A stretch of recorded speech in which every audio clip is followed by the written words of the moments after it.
தோசை லவர்ஸ்க்காக இன்றைக்கி தோசை மாவு நிறையா இருந்தால் மட்டும் இந்த சட்னியை ட்ரை பண்ணுங்கள். இதில் காரம் மட்டும் கம்மியாக போட்டு நீங்கள் குழந்தைங்களுக்கு கூட கொடுக்கலாம். பசிக்கவே மாட்டேங்குது அப்படின்னு சொல்கிற குழந்தைங்களுக்குலாம் அது கொடுத்தீங்கன்னா பசி நல்லா தூண்டும். இப்போ தான் ஃபஸ்ட் டைம் என்னோட சேனலை பார்க்குறீங்கன்னா சப்ஸ்கிரைப் பண்ணிக்கோங்க. இந்த மாதிரி நிறைய ஃபுட் ரெசிபிஸ் உங்களுக்கு வரும். வாங்க வீடியோக்குள்ளே போகலாம். ஃபஸ்ட் நான் ஒரு கடாயில் எண்ணெய் ஊற்றிக்கிட்டேன். அது கூட உளுந்து 2 ஸ்பூன், கடலைப்பருப்பு 1 ஸ்பூன், தனியா 1 ஸ்பூன். அது நல்லா கோல்டன் ப்ரௌன் கலர் ஆகிறதுக்கு டீப் ஃப்ரை பண்ணுங்கள். அதுக்கிடையில் நம்ம சட்னி தேவையானதெல்லாம் எடுத்து வச்சுக்கலாம்.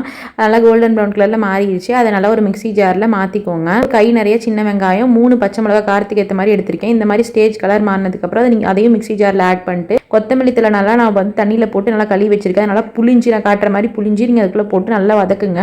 இந்த மாதிரி சுருண்டு வரும். அந்த ஸ்டேஜில் அதையும் போட்டுக்கோங்க. தேங்காய் புளி எடுத்து வச்சுருக்கேன், அதையும் ஆட் பண்ணிக்கிறேன். வேர்க்கடலை ஆட் பண்ணிக்கிட்டேன்.